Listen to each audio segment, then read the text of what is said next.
That is cracked the whole way through. I've actually never seen this before, ever. It's kind of crazy. Hey folks, That Fix It Guy here, and today we're going to be changing out a braided flexible supply line for a bathroom faucet that potentially was going to cause major damage. Okay, nothing was leaking, but there was big potential. So come along, let's get to fixing. Okay, so check that out. You see that crack right there? That's pretty crazy. We're gonna pop this off and then I'm gonna show it to you a little more up close because this is crazy. I've actually never seen one of these do this, and it actually wasn't leaking, but it's only a matter of time before that actually came to fruition, in my opinion. Okay, so we're gonna shut this down. We're gonna put in a new flex line and we'll get it hooked up. So first thing you wanna do is just make sure that the water's off. Then you get up underneath here. I like to use a little adjustable jaw if it fits. If not, then a basin wrench. But I'll put a link in the description box below for this bad boy. It came in a combo pack, right? This little 6-inch wrench. It opens its mouth pretty wide, which is awesome. That's exactly what I like about it, and it's thin. Also, if you guys like the channel, please subscribe. Click that like button. We'd love to have you keep coming back. And so we just jump in here, get this unscrewed. Come to right here. Just get that loosened off.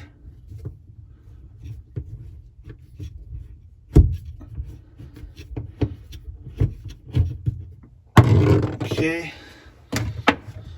This is a pretty simple job all around, right? So then I just grabbed the same thing they had in there. They had a 20-inch faucet braided flex supply line, and it's 1/2-inch FIP by 3/8 compression, right? So the 3/8 goes on the angle stop, and the 1/2-inch goes to the faucet. Just get up here, a little bit of a tight space. Right. You just get that on hand tight is what you want. And then you're going to go a turn and a half the whole way around, more, and that's it. You don't want to really scrunch this down so much. And I've seen people tighten the heck out of these things, and then you only get one use out of them. If you ever have to pull this back off and you've only put a turn and a half on it, then it's going to be good. And it actually is what it says right on this thing, right? Do not over tighten. So then you're able to bend this a little bit, right? Like it has a little bit of flex and it'll just go right up on there. Tighten that down hand tight. Like I tore the tag off of this. This particular tag actually doesn't say it, but other ones that I have pulled out of there usually say it and say, hey, do not over tighten these things, right? 1.5 turns max. So it's good, man.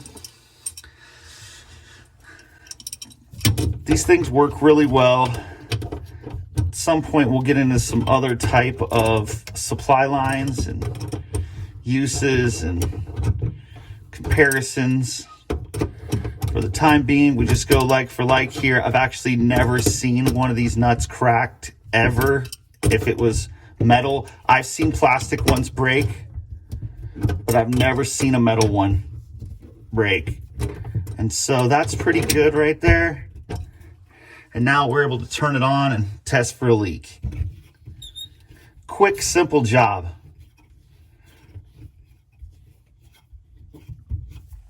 Turn on the water.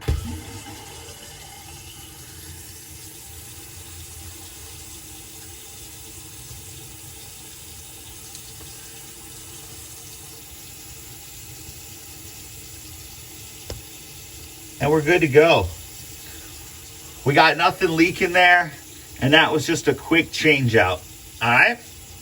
Okay, so we got this bad boy up underneath the microscope, and check that out, dude.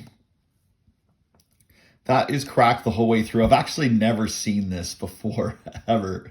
It's kind of crazy. But if you start to see discoloration and rust like this and stuff, it may be time to start thinking about it. If it's not leaking, you don't necessarily have to do it, but I would certainly start looking at it. Because you can look at this. You see the rust pockets starting to form on this thing. I don't know why, but I'd definitely be replacing this.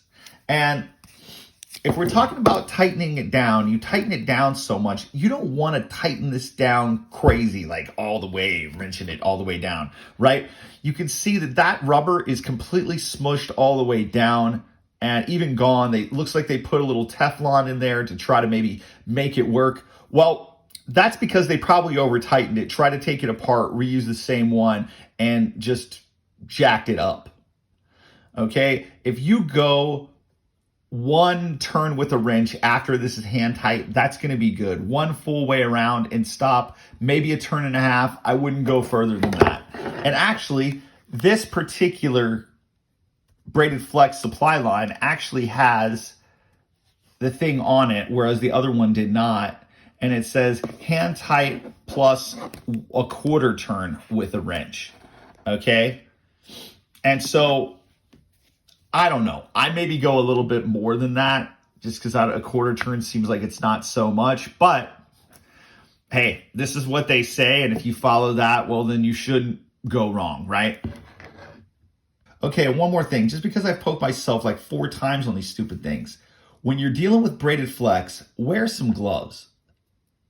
All right? Because you see those little jagged, sharp edges, all they're going to do is poke you.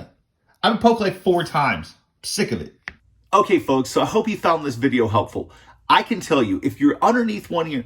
Okay, folks, so if you're looking around underneath your sinks or by your toilet or something, and you notice some discoloration or something just doesn't look right about your supply line, well, give it a closer look, because there's a chance there could be an issue and you may just want to go ahead and replace that. Like, the peace of mind there is great, because I can tell you, these things typically go bad when you're not home, right? And then you come home to a disaster.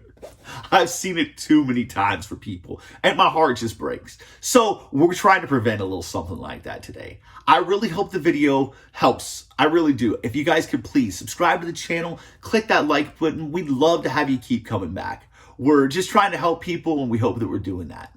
Thank you very much, and we'll see you again real soon.